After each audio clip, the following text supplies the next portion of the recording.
50%. ¿Sus colegas, más del 50%? Sí, sí, doctor. Ya, entonces podemos empezar. O a las 9 en punto. Ahí ya son las 9, las 8 en punto. Son las 8 en punto, entonces podemos empezar. Sí, sí, doctor. Entonces, jóvenes doctores, buenos días. Soy el doctor Guillermo Pacheco Chávez, médico internista, Hospital Regional Nuevo Delgado. Dentro del calendario de actividades académicas en relación a las clases teóricas, me cabe el honor de ser partícipe de la actividad académica sobre lo que tendríamos que conversar y dialogar en cuanto a lo que es síndromes glomerulares, síndrome nefrítico y síndrome nefrótico. Ustedes saben muy bien de que el contexto de lo que es síndromes, ya ustedes creo que saben muy bien que el síndrome vendría a ser toda entidad clínica que se caracteriza por los signos y síntomas que identifican a una enfermedad en un determinado momento,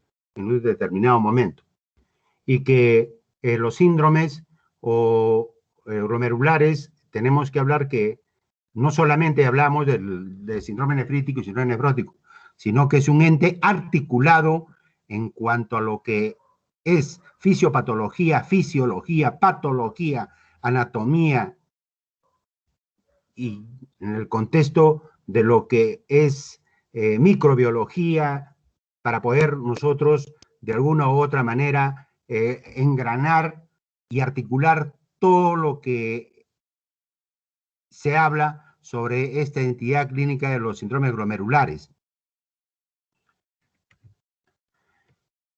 En términos de lo que se llama síndrome nefrítico, glomerulonefritis, desde el punto de vista clínico, los expertos hablan de glomerulonefritis, y en el mundo, desde el punto de vista de literatura, hablan síndrome nefrítico y o glomerulonefritis. Entendemos como síndrome nefrítico aquella entidad clínica que se caracteriza por la presencia de una alteración en cuanto a un glomérulo a nivel de su membrana basal, que conlleva un componente inmunológico, antígeno-anticuerpo, que determina pues la alteración de la membrana en cuanto a lo que es la signología o sintomatología que va a presentar, caracterizándose, en primer lugar, de que hay una alteración de membrana basal que va a alterar pues en cuanto al flujo, y se explicaría la disminución de flujo o de excreción de orina en el término de lo que se llama oligo, desde el punto de vista de disminución del volumen de orina. Luego, se tiene que hablar en el contexto de lo que es presión arterial, que está relacionado a un contexto de lo que es la retención de agua y de sodio, y que estaría relacionado a un componente enzimático a nivel renal que está relacionado en qué es el componente renina, angiotensina 1, angiotensina 2 y aldosterona, sabiendo que aldosterona tiene que ver con la retención de agua y de sodio.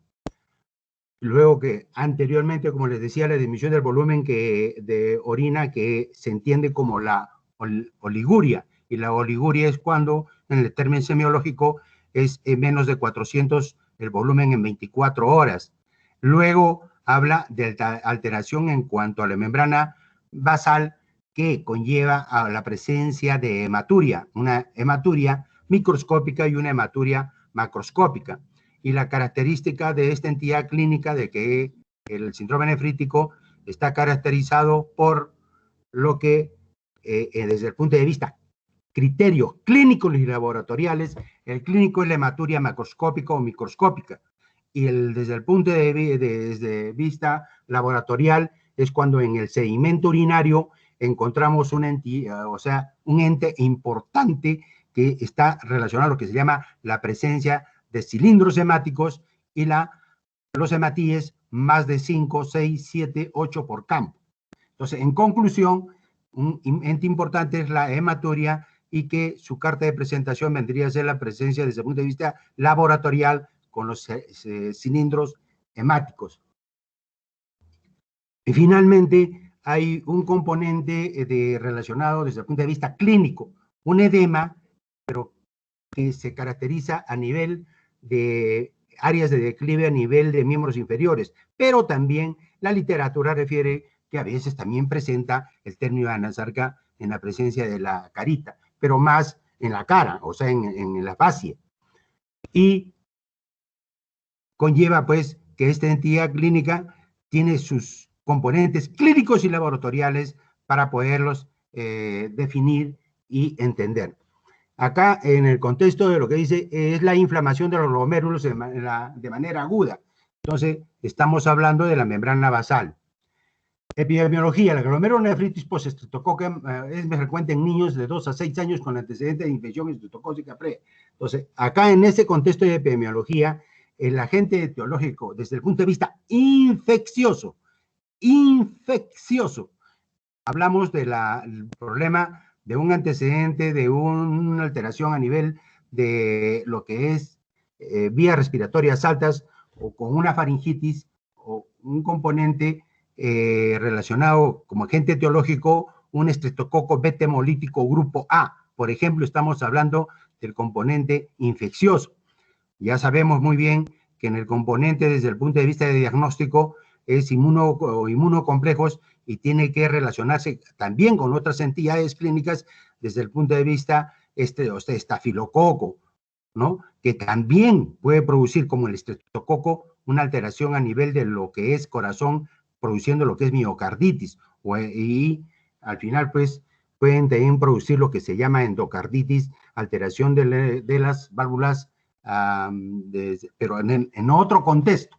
Pero lo que importante es de que hay un agente etiológico que más frecuente, que relacionado a niños, en la edad de niños de 2 a 6 a 12 años, pero también en adultos, pero relacionado a otro tipo de patologías, por ejemplo, un lupus eritematoso sistémico o lo que se llama una vasculitis, que por un Henoch-Schönn, que también puede producir una alteración a nivel, la inflamación a nivel vascular y por lo tanto está relacionado con este síndrome.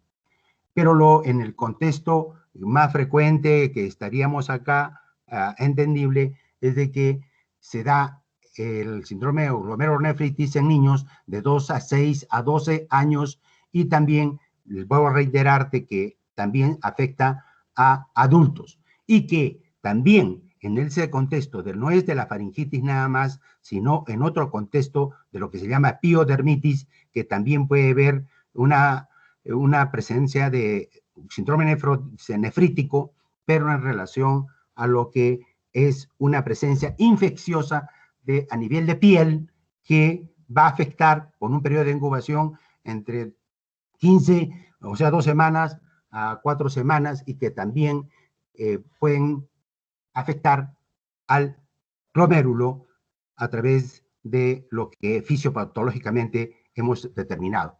La fisiopatología dice injuria renal mediada por un depósito de complejos inmunes que activa el sistema complemento e inflamación. Ojo, que en esta entidad clínica también se habla de un componente del complejo C4 y C3, pero en el contexto de diagnóstico, desde el punto de vista de inmunofluorescencia, hablamos de lo que es el C3, y el C3 está disminuido en este tipo en esta entidad clínica o en este tipo de patología.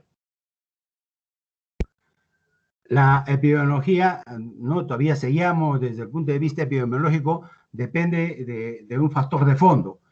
Por ejemplo, si estamos hablando en este tipo de patología de un niño, o sea, desde el punto de vista del factor de fondo, que es una glomerulonefritis postestreptocócica en niños. Pero estamos hablando de niños, pero les vuelvo a reiterar y les repito que no solamente es la etiología de inmunocomplejos producida por lo que es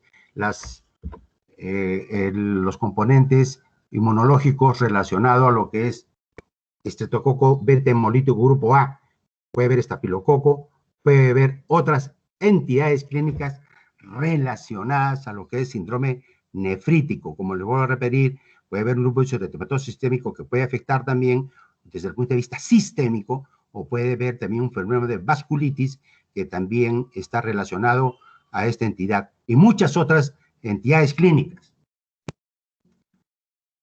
E inclusive hablan de lo que es la precipitación de inmunoglobulina A en membrana basal, que puede conllevar o alterar la función que tiene o determinada a nivel de membrana basal. Factores de riesgo, dice el medio ambiente, que está relacionado a infecciones. Estilos de vida, ¿no? Es desconocido. Factores hereditarios, no hay un patrón genético definitivo de familia, de padre e hijo.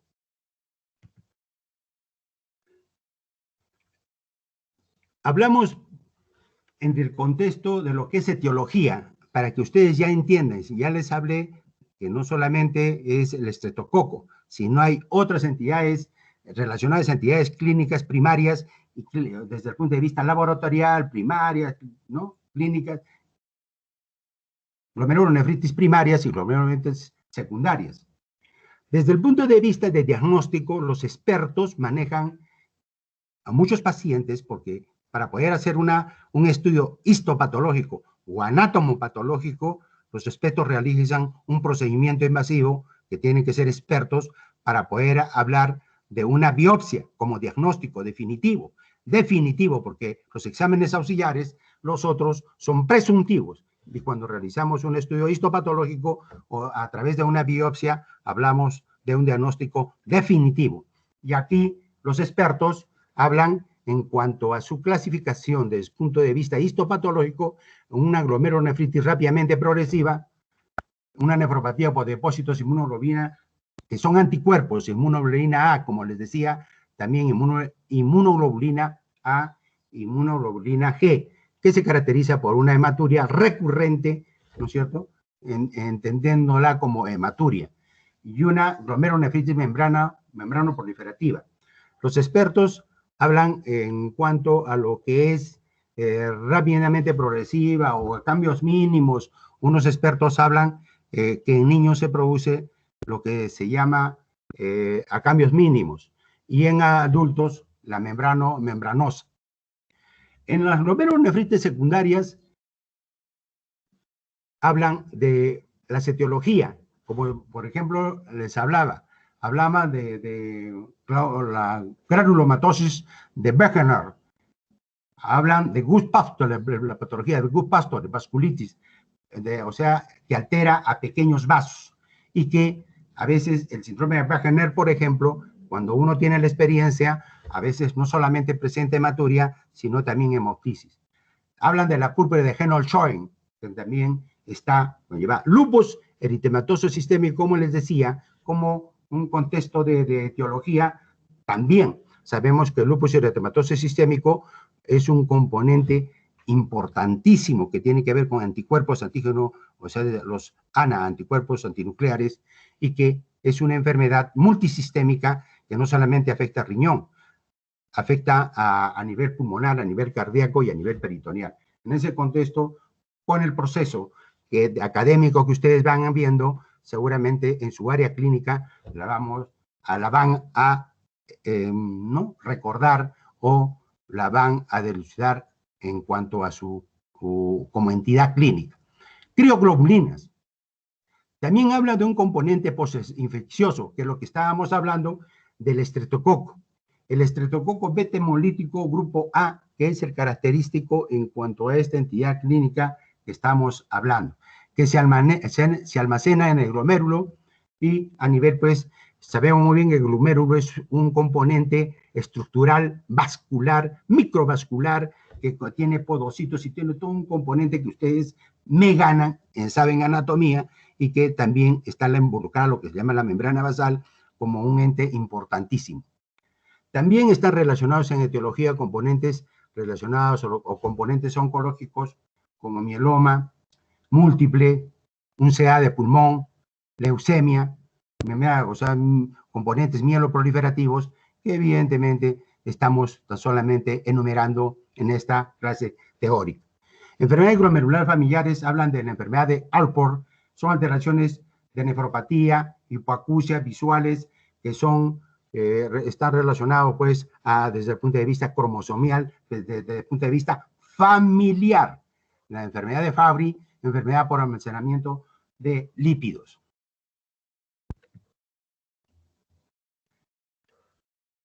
El síndrome nefrítico, en cuanto a su etiología y a la infección, dicen así: glomerulonefritis post-estreptocócica, por estreptococos.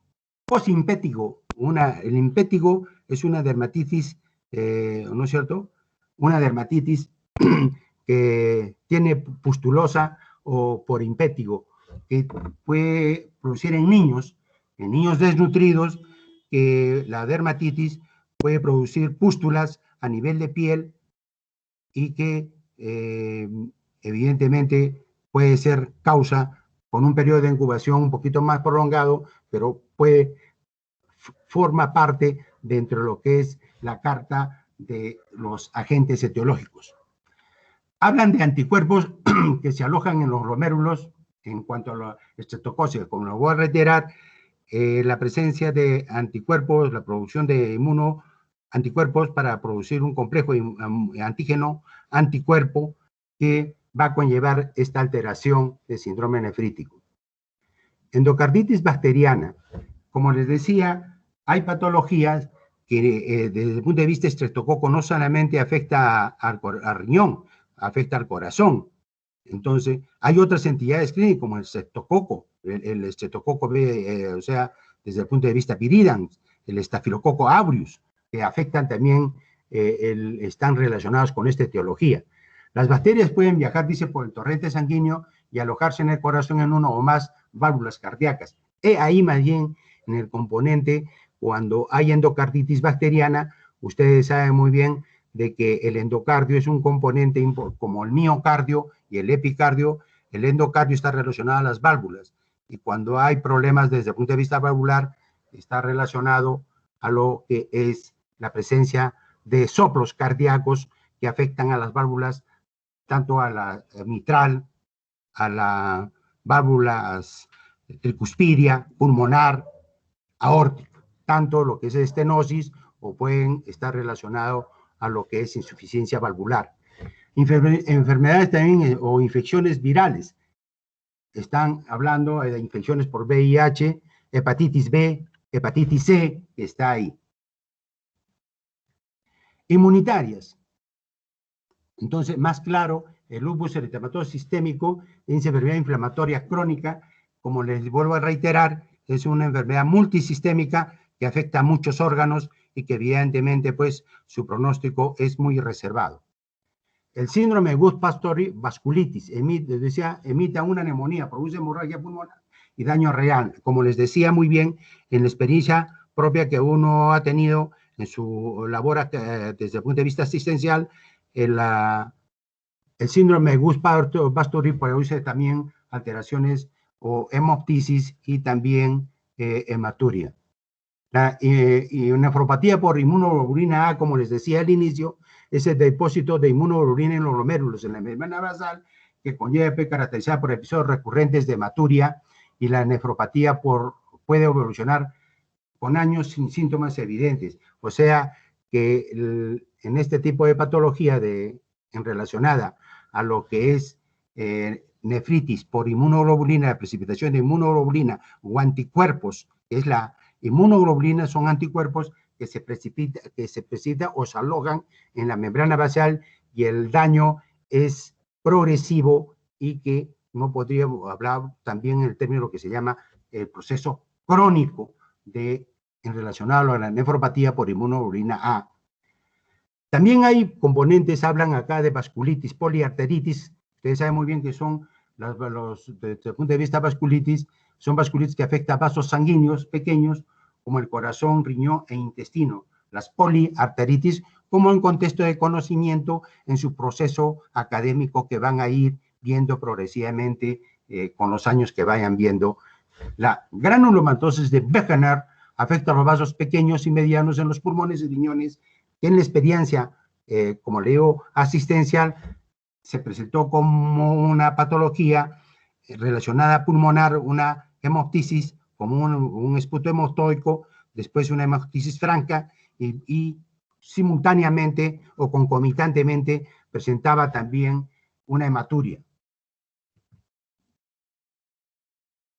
Entonces, en clínica, acá el síndrome nefrítico en la clínica, o sea, desde el punto de vista síndrome nefrítico, hablamos de componentes clínico-laboratoriales y desde el punto de vista de diagnósticos definitivos, hablamos de lo que es biopsia.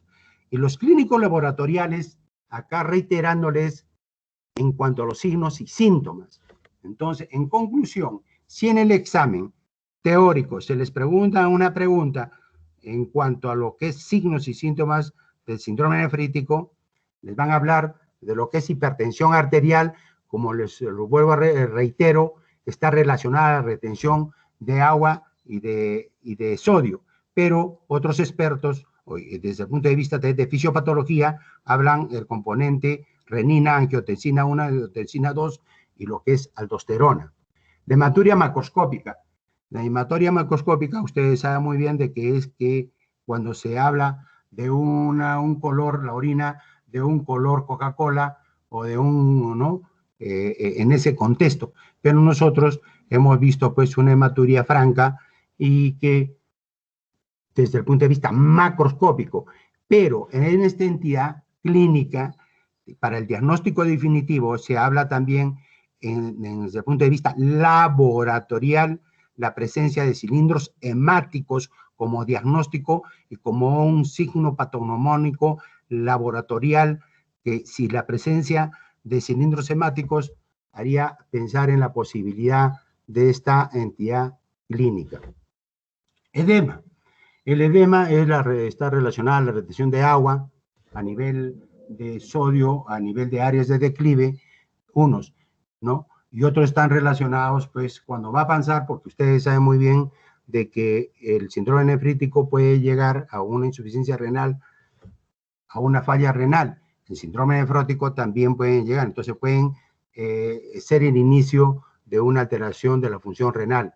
Oliguria, como ustedes ya saben muy bien, afecta la membrana basal, por lo tanto, disminuye el flujo renal y produce una oliguria.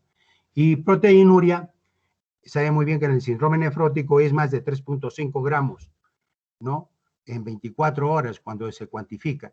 Y la proteinuria acá es leve, que puede estar 900 miligramos, 1200 miligramos, 1500 o 2000 miligramos, o sea, 1 a 2 gramos en 24 horas cuando es cuantificada y cuando se hace un examen completo de orina y se encuentra una albuminuria y ustedes cuantifican cuando usan una orina espumosa, que ustedes ven y que para corroborar la posibilidad diagnóstica hacen el estudio de cuantificación, o sea, proteinuria 24 horas.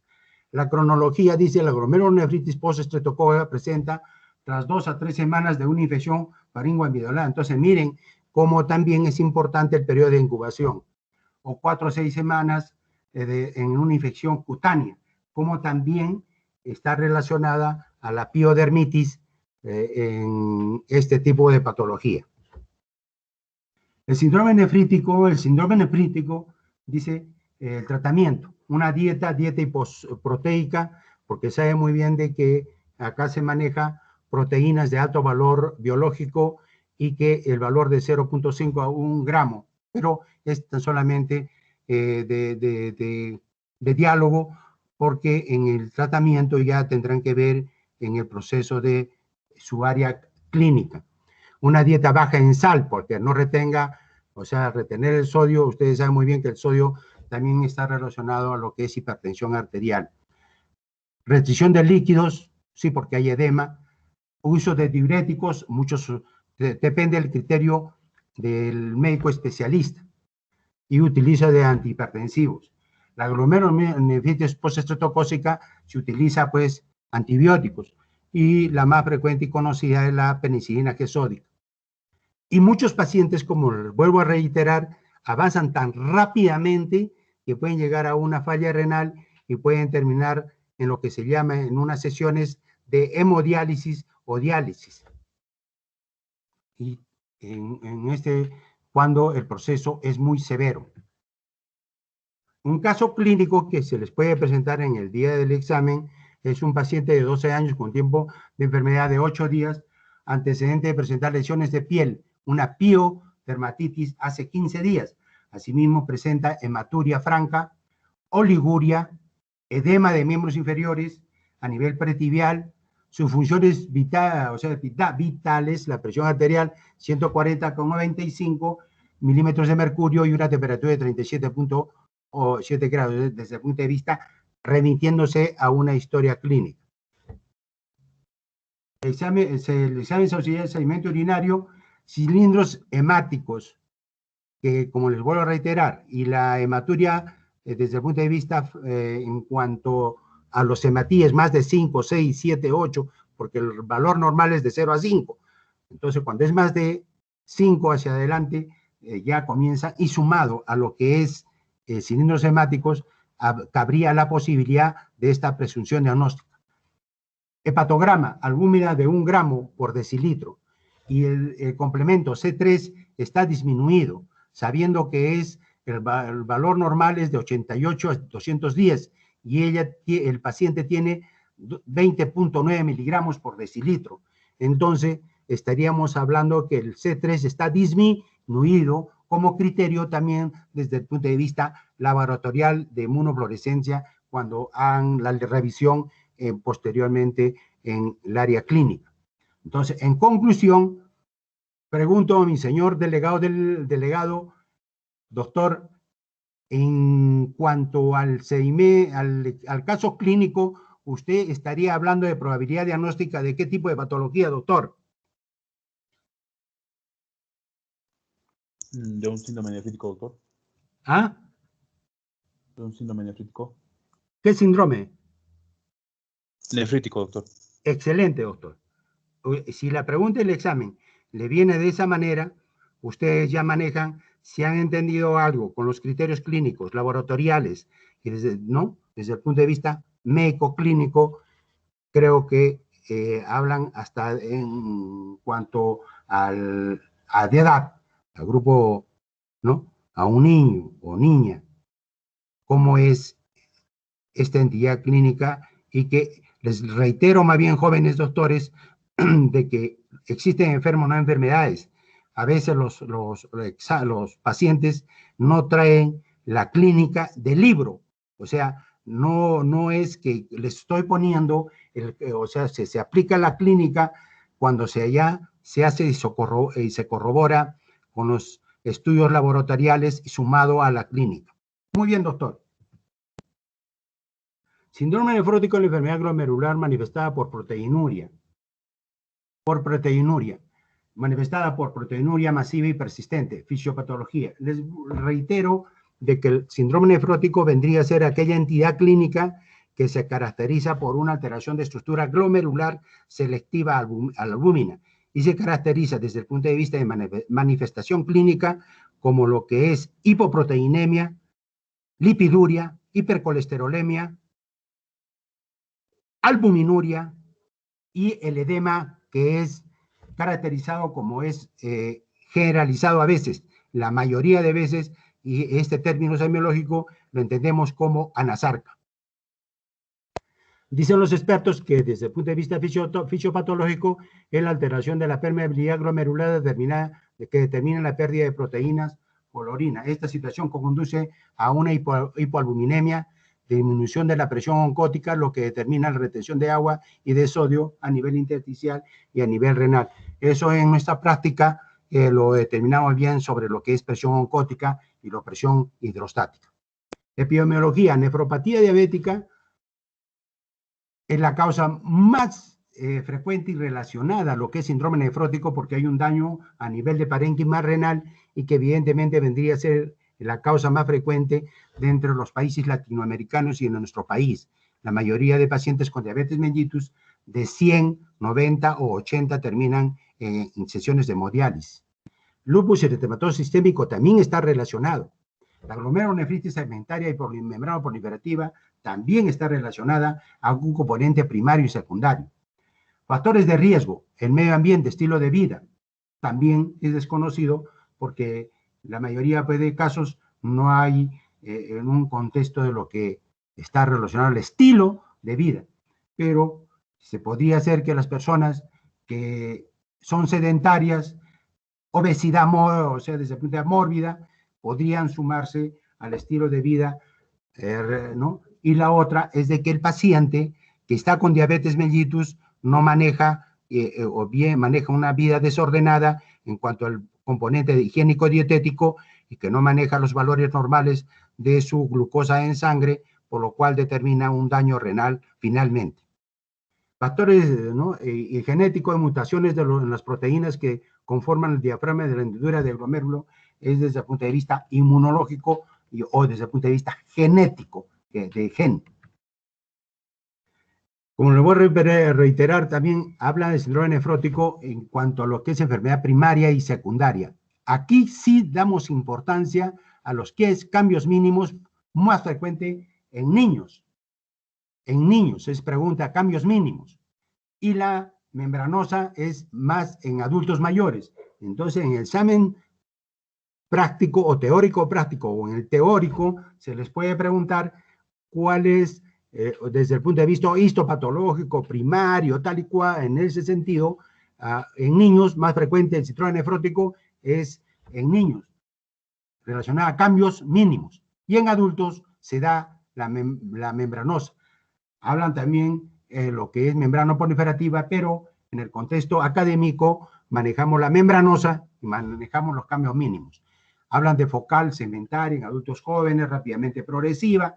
Eso es en cuanto al contexto teórico, fisiopatológico y en el que tiene que evaluarse en la vida profesional desde el punto de vista del área clínica, porque nosotros estamos hablando de introducción a la clínica y que tenemos que tener conceptos básicos. Sobre conceptos básicos se nutre lo que se llama el contexto de conocimiento en cuanto a esta entidad clínica. Las causas secundarias hablan, miren, de diabetes mellitus, hablan de hipotiroidismo, hablan de amiloidosis, la precipitación de amiloide a nivel vascular, a nivel renal, precipitación de amiloide. Diabetes mellitus tipo 2 ya tienen que ustedes ya tener ese conocimiento porque es importantísimo en cuanto a su vía diaria desde el punto de vista académico y profesional que ustedes van a tener como estudiantes, luego como residentes y como asistentes y dentro de su campo de la medicina, que la diabetes mellitus en nuestra realidad es una causa muy frecuente. La más frecuente, postinfecciosa, endocarditis, como lo voy a repetir, las infecciones van y afectan a endocardio y pueden producir pues alteraciones a nivel valvular. Hepatitis, hablan de hepatitis B y C, hablan de VIH, o sea, de pacientes de síndrome de inmunodeficiencia adquirida. Sífilis, inmunológico, hablan de LES, vasculitis que hemos hablado, granulomatosis de Wegener. Ustedes ustedes van ampliando el conocimiento del abanico en cuanto al conocimiento. Drogas, todos los AINES, drogas, sales de oro. Por ejemplo, los antiinflamatorios no esteroideos producen en la literatura, revisando la literatura, pueden producir una nefritis intersticial. Nefritis. Neoplasias, linfoma de Hodgkin y leucemia. Ojo que el linfoma de Hodgkin está relacionado también a patologías en cuanto a lo que es los componentes de enfermedades o alteraciones glomerulares primarias y también en las secundarias. El linfoma de Hodgkin no está bien claro, pero evidentemente la literatura lo determina ciertos expertos, sabiendo que los expertos son autoridades en salud o en medicina que evidentemente hay que tomar en cuenta todos sus conocimientos. Hablan de leucemia, enfermedades mieloproliferativas, el embarazo, pero cuando hay una preeclampsia o eclampsia, que evidentemente hay un daño a nivel pues renal y, por no decirlo pues a nivel de lo que es el glomérulo, que es una alteración de estructura glomerular. El cuadro clínico se caracteriza por edema anasarca, suele ser de primera manifestación porque disminuye la presión oncótica. La proteinuria más de 3.5 gramos en 24 horas, hipoalbuminemia severa. lipiduria, cilindros grasos en sedimento urinario, hiperlipidemia, hipoproteinemia. Entonces, en sangre, las proteínas, como ustedes saben muy bien, de que es de 6 a 8 gramos por decilitro en sangre, las proteínas, y que la albúmina es relación 2 a 1 sobre la oncótica, y que la albúmina es de 3.5 a 5 gramos por decilitro. Y por lo tanto, cuando es una hipoproteinemia o hay una alteración severa o una pérdida severa de proteínas por el riñón, el hígado no tiene la capacidad, porque su función del hígado es la síntesis de proteínas, sobrepasa la capacidad de producción del hígado y por lo tanto se produce una hipoluinemia severa y que finalmente puede caracterizarse por lo que entendemos el edema generalizado en relación a lo que es la presión oncótica, que afecta al intersticio y al tercer espacio. Diagnóstico, criterios de diagnóstico, dice cuantificación de proteína de 24 horas en forma de repetir diagnóstico diferencial, se descartará causas secundarias. Como les voy a reiterar, si ustedes piden un examen completo de orina y encuentran una albuminuria con 3 cruces, entonces ustedes inmediatamente, o el siguiente paso vendría a ser la cuantificación de las proteínas en 24 horas para hablar si son más de 3.5 gramos de proteínas en 24 horas, la cuantificación. Síndrome de complicaciones, coágulos sanguíneos, incapacidad del glomérulo para filtrar la sangre correctamente puede llevar a la pérdida de proteínas sanguíneas fibrinolíticas, niveles altos de colesterol, triglicéridos. Ustedes saben muy bien de que el colesterol pues se degrada a nivel hepático, pero al aumentar va a producir una lipiduria y va a haber una hipercolesterolemia, sabiendo que el valor normal de colesterol es menos de 200 miligramos por 100. Hablan de que esto puede llevar a la pérdida de peso, puede llevar, dice, en relación a la nutrición. También puede tener anemia, hipoproteinemia y bajos niveles de vitamina D, sabiendo que la vitamina D está relacionada con el riñón y que la vitamina D, si no está bien, o sea, se produce a nivel de vitamina, a nivel renal, entonces puede producir una hipocalcemia, porque esta vitamina D repercute en lo que es absorción a nivel intestinal del calcio.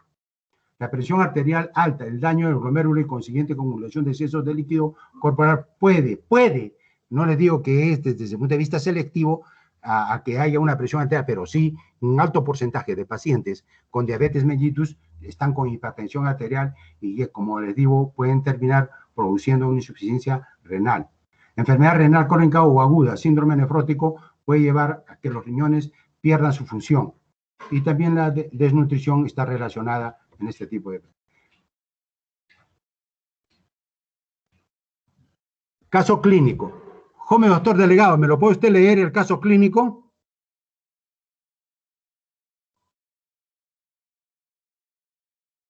Joven doctor delegado,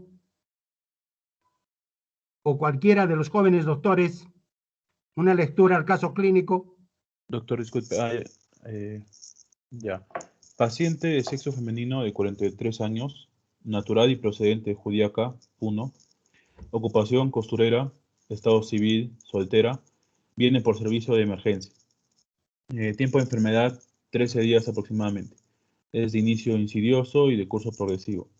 Relato cronológico. La paciente refiere que inicia enfermedad hace más o menos 13 días antes de su ingreso, caracterizado por aumento de volumen en miembros inferiores. En los días posteriores, edema generalizado al notar bolsa en los ojos y manos hinchadas. Desde el día de ayer, paciente refiere disnea a moderados esfuerzos, por lo que familiares deciden trasladarla a la ciudad de Arequipa, ingresando por servicios de emergencia del Hospital Regional Honorio Delgado. Se le realizan exámenes auxiliares. Ok. En el examen de orina, me lee usted y usted saca la conclusión. ¿Qué probabilidad diagnóstica? Por favor, ayúdeme usted en ese sentido. Ya, doctor. Examen completo de orina. Albuminuria, 3 cruces. Proteinuria de 24 horas, 20 gramos. Perfil hepático, En 24 albúmina. horas, ¿cierto? Sí. Muy bien. Albúmina, 1.9 gramos por decilitro. perfil lipídico, colesterol 308 miligramos por decilitro y triglicéridos 290 miligramos por decilitro. Conclusión, ¿qué opina usted? Síndrome nefrótico. ¿Qué criterios clínicos para pensar en una probabilidad diagnóstica? La proteinuria, doctor. Muy bien. También la albuminuria.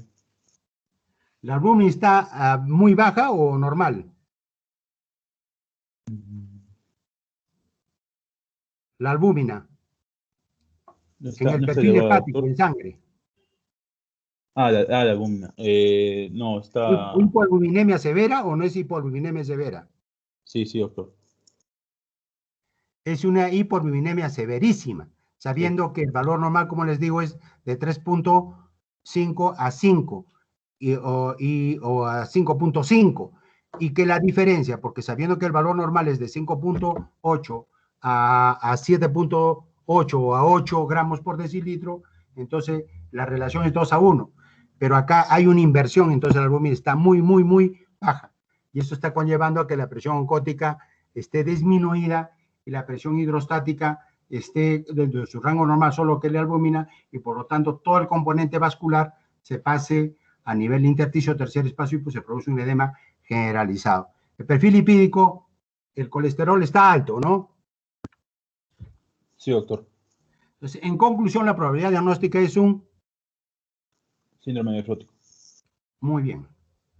Jóvenes doctores, creo que se ha hecho tratar rápidamente, avanzar sobre estas dos entidades clínicas y llegar al diagnóstico en cuanto a los criterios clínicos y laboratoriales para poder, de alguna u otra manera, corroborar la presunción diagnóstica de un caso clínico en parte de síndrome nefrótico y un caso clínico en síndrome nefrítico.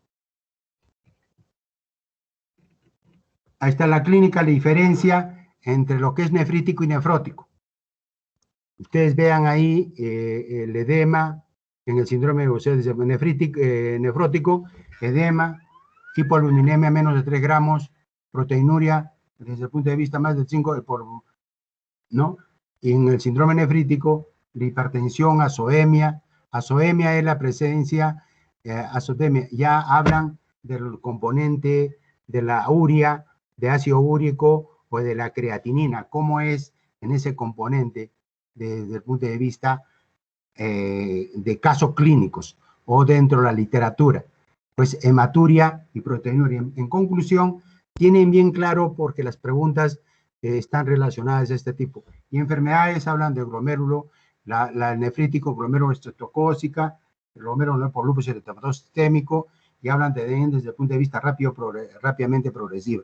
Entonces, ustedes tienen toda la desde el punto de vista de contexto, cambios mínimos en el síndrome nefrótico, membranosa, y la otra es rápidamente progresiva en el síndrome nefrítico.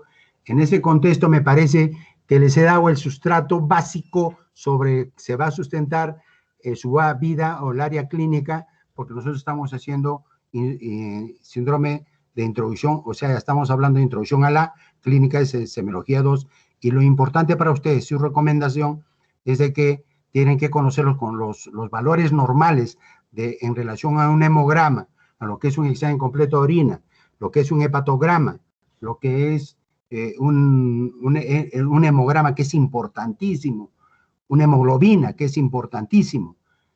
Y nos vamos encontrando la próxima semana, el día 5 de diciembre, para conversar y dialogar en relación a lo que es el síndrome urémico relacionado a insuficiencia renal aguda y insuficiencia renal crónica. ¿Alguna pregunta, doctores?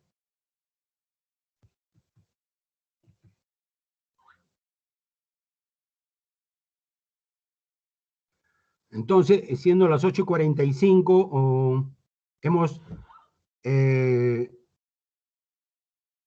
hablado sobre estas dos entidades clínicas, hemos conversado porque desde el punto de vista académico, el acto académico es una conversación entre el docente y el discente, y ahora como es una clase teórica, casi el discente ha hecho buen conocimiento, pero si ustedes tienen alguna duda, por favor, hagan la pregunta, y si no, pues nos encontramos el próximo sábado. Ha sido un gusto y un placer compartir con ustedes, señores jóvenes doctores. Buenos días. Gracias, doctor. Hasta luego. Gracias, doctor. Gracias, doctor. Hasta luego. Hasta luego, doctor. Sí, doctor, buen día. Hasta luego, doctor.